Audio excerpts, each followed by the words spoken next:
皆さんこんにちは。ICUトークのお時間です。この番組では集中治療医の小林弘忠と小谷祐樹が集中治療の魅力や現場で役立つ診療のコツ、注目の最新文献の解説、そして集中治療医としてのキャリアの歩み方など ICU にまつわるさまざまなトピックをざっくばらんにお届けします。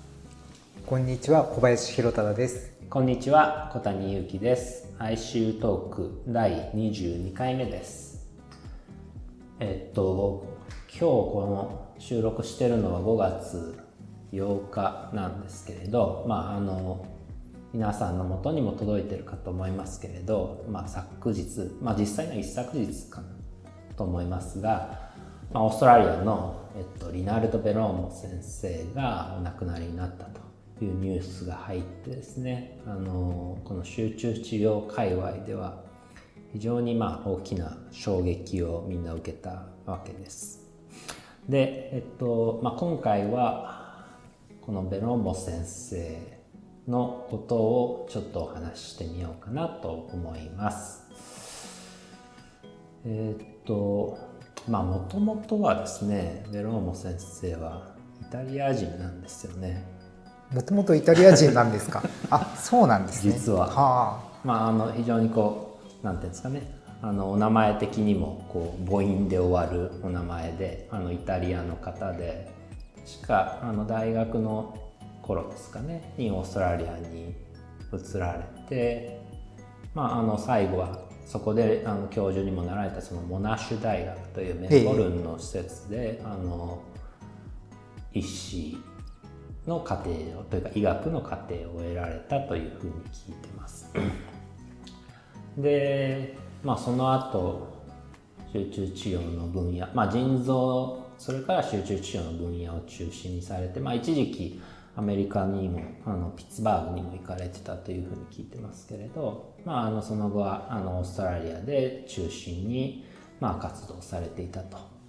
で業績というかですね、その学術的な発信っていうのはもう基礎研究から臨床に至るまでものすごい広範囲を深くされて、しかもそのなんていうかプロダクトを生み出すスピード感も凄まじくって、おそらくここ数十年ぐらいはだいたい年間100本以上の文献が出ていく、3日に1本ですよね。3日に1本新しくベローモ先生の名前が入った文献が世に出版されて、いくつかさまざまななんていうんですかね、文献のデータベースがあるので、検索の仕方次第でいろいろだと思うんですけど、手元のもので見ると2100本から200本ぐらいその査読付きの英語論文っていうものが世に出ていて、引用回数が15万回って言われてもピンとこないんですけど、あるというわけですね。単純計算すると1本70回とかですか。とんでもないですよね。で、いわゆるその臨床医学の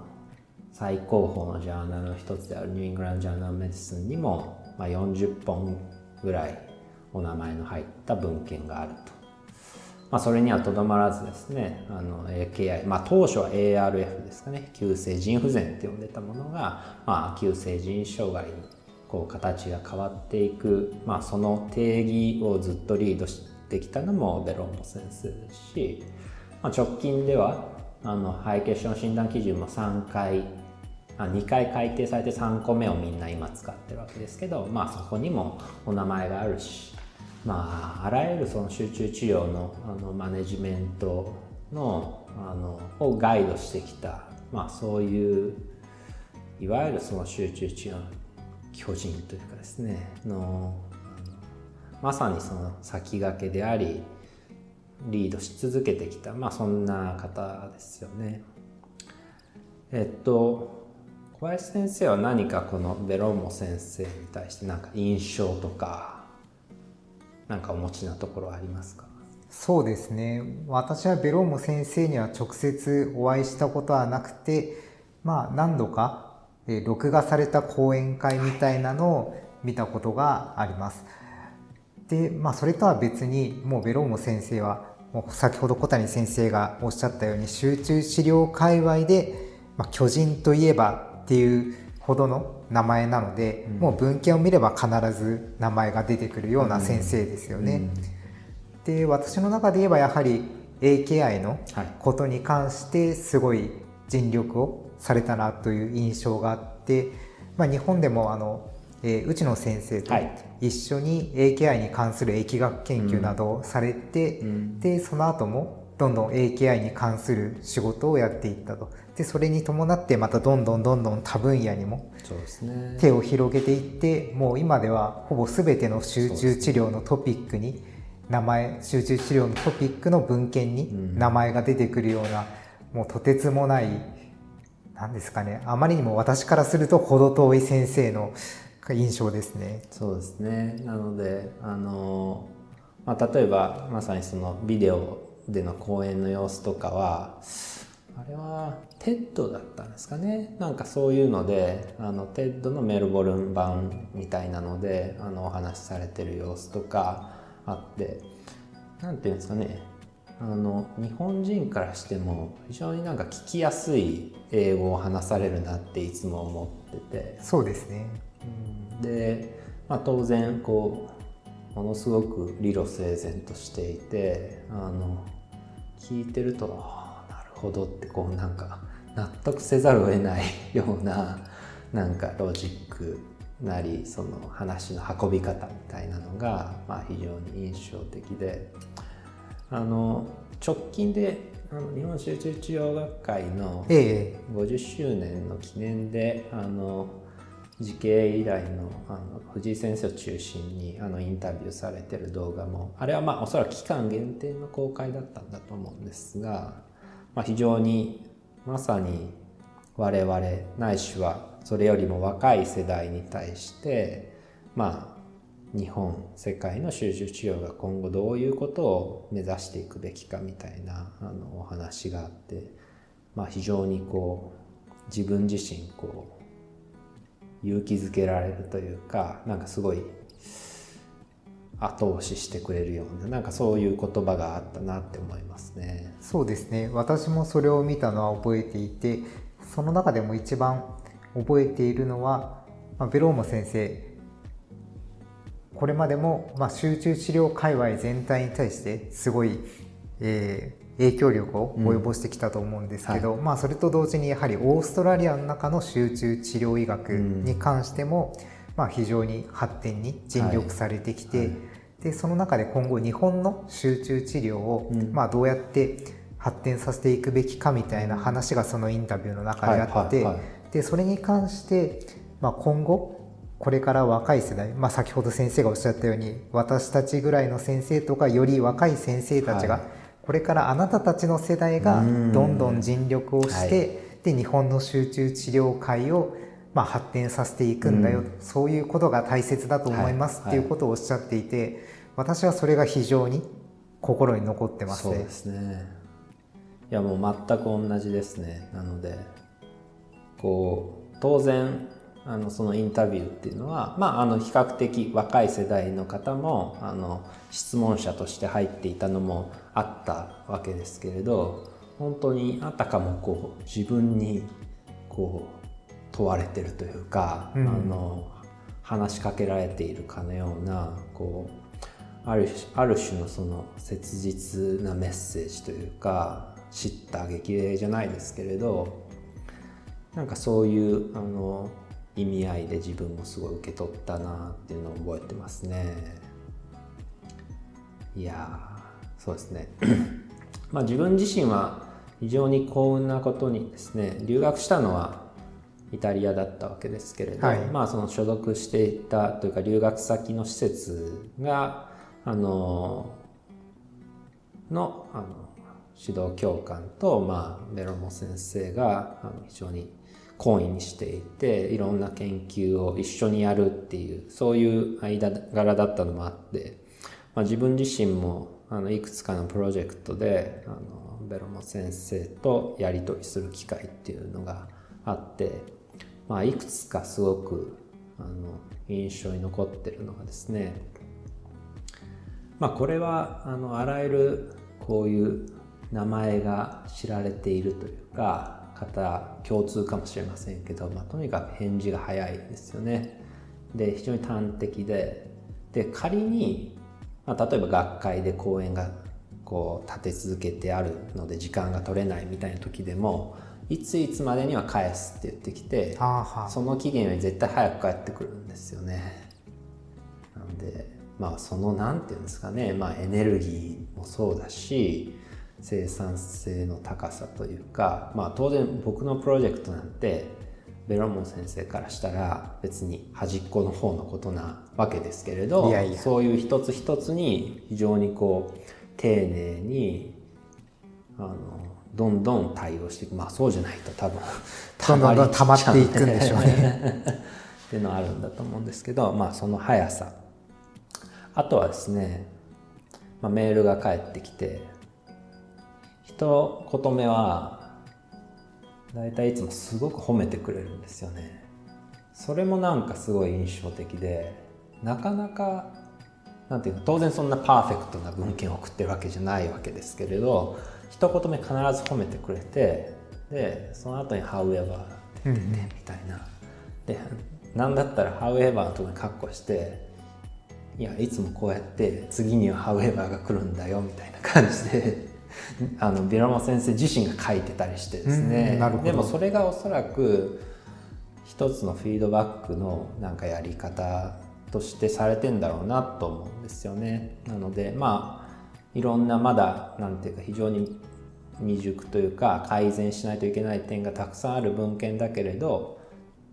スタートやっぱりこうポジティブな言葉からスタートすることで、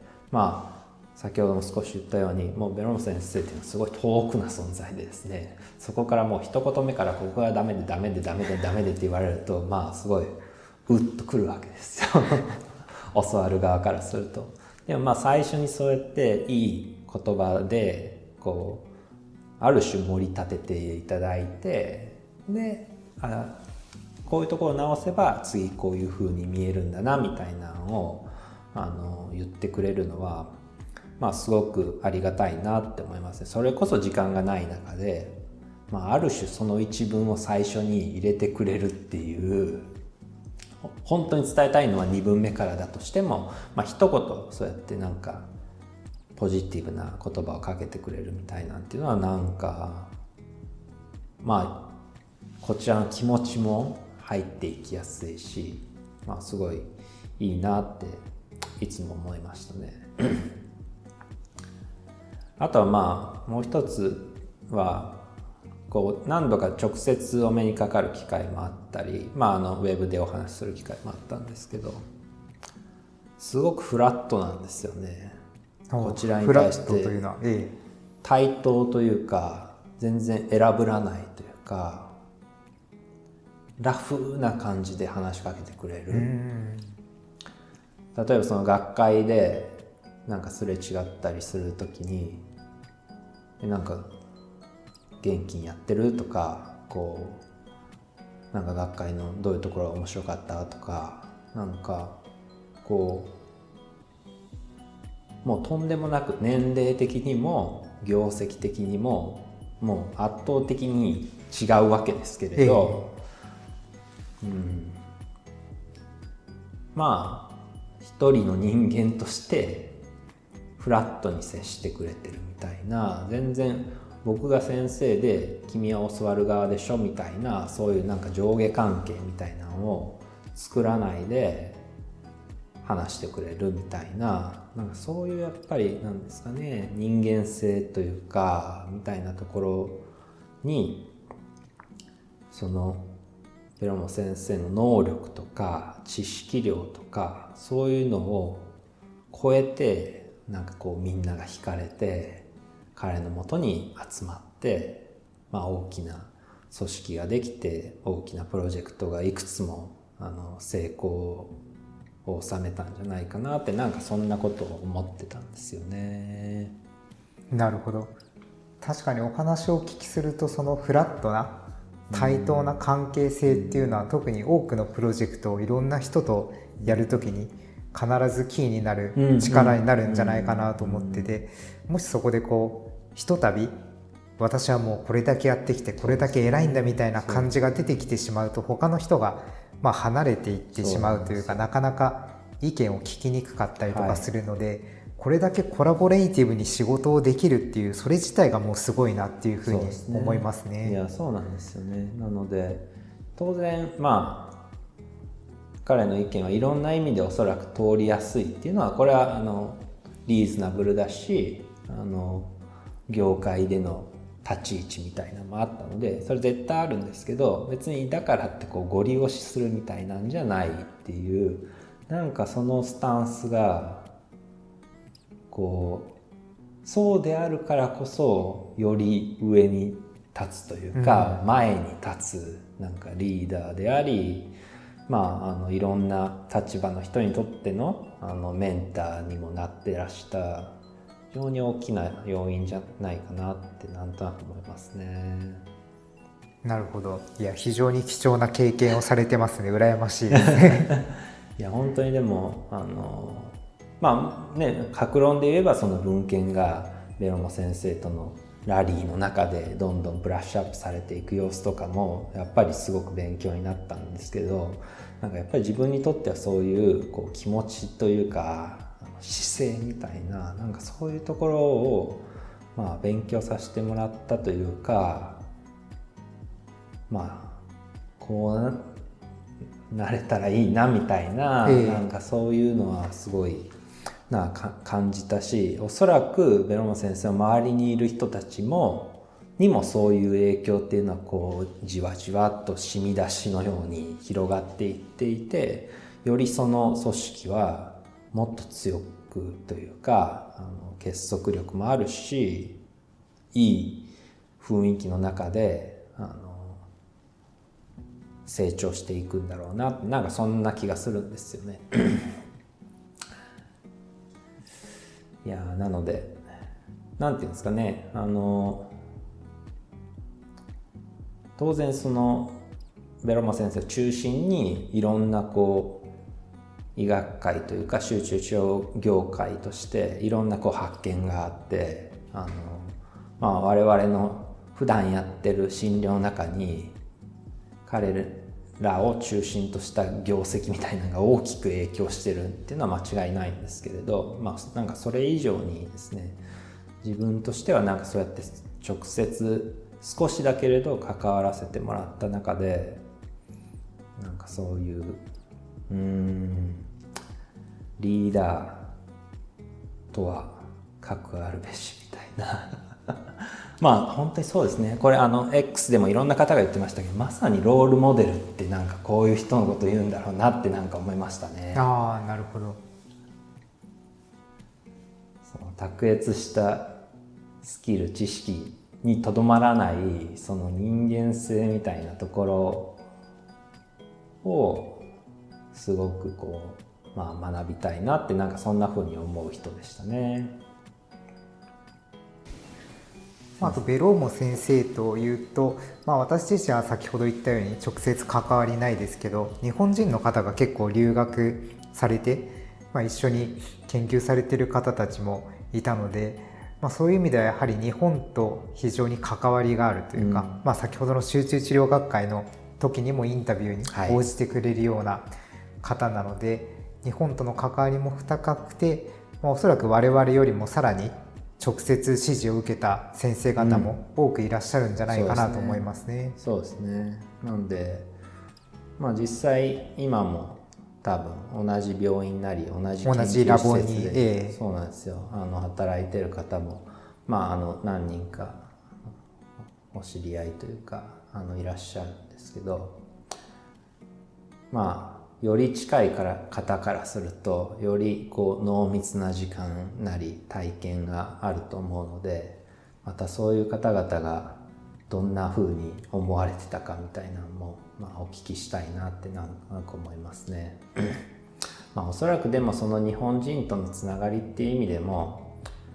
実は今朝最初に名前が出た内野先生のブログで少し思いを綴られてるのをちょっと読んだんですけれど、25年前2000年にベロモ先生のところ行かれたみたいで、いろんなところにメールして帰ってきたのがベロモ先生だけだったと。なるほど。で、内野先生がちょっとお一人目かまでは分からないですけど、最も初期の日本人留学生であるのは間違いなくって、やはりそこでの経験みたいなものがやっぱりある種基礎、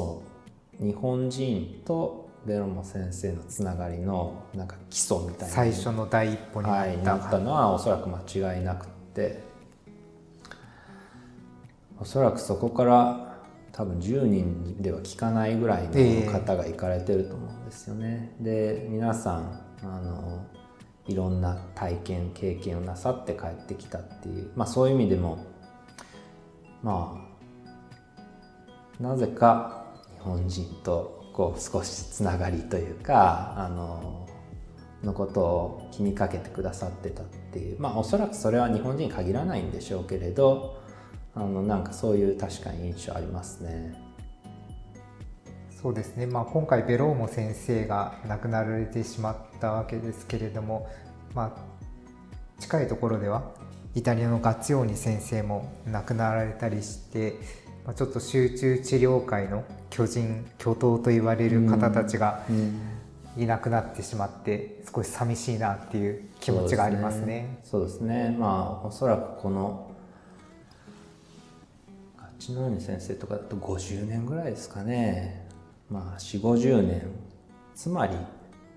なんかほぼイコールその集中治療というのが歴史みたいな感じですね。できて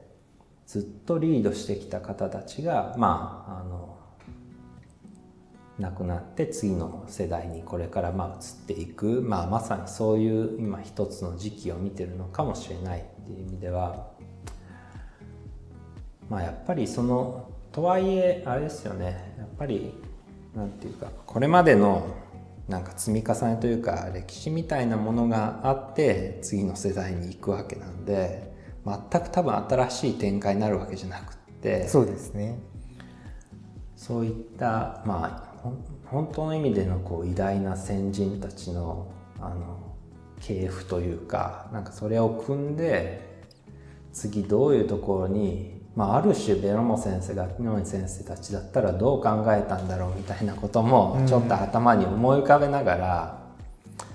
なんか次の世界みたいなのが開けていくのかもしれないなって、なんかそんな気がしますね。はい、では、今週は、ベロモ先生について、少し思い出だったりなんか感じることみたいなところをお話ししました。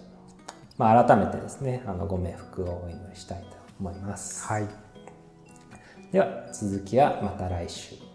ありがとうございました。ありがとうございました。ICU トーク、最後までお聞きくださりありがとうございました。ご感想やご意見はハッシュタグ ICU トークをつけて X など SNS で投稿いただけると嬉しいです。また現在 ICU トークではリスナーさんからのお便りをお待ちしています。番組概要欄や X アカウントの固定ポストにリンクを貼っていますので、3項目、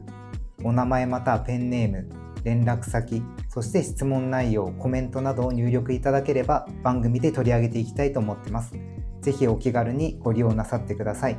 では来週も ICU トークでお会いしましょう。さようなら。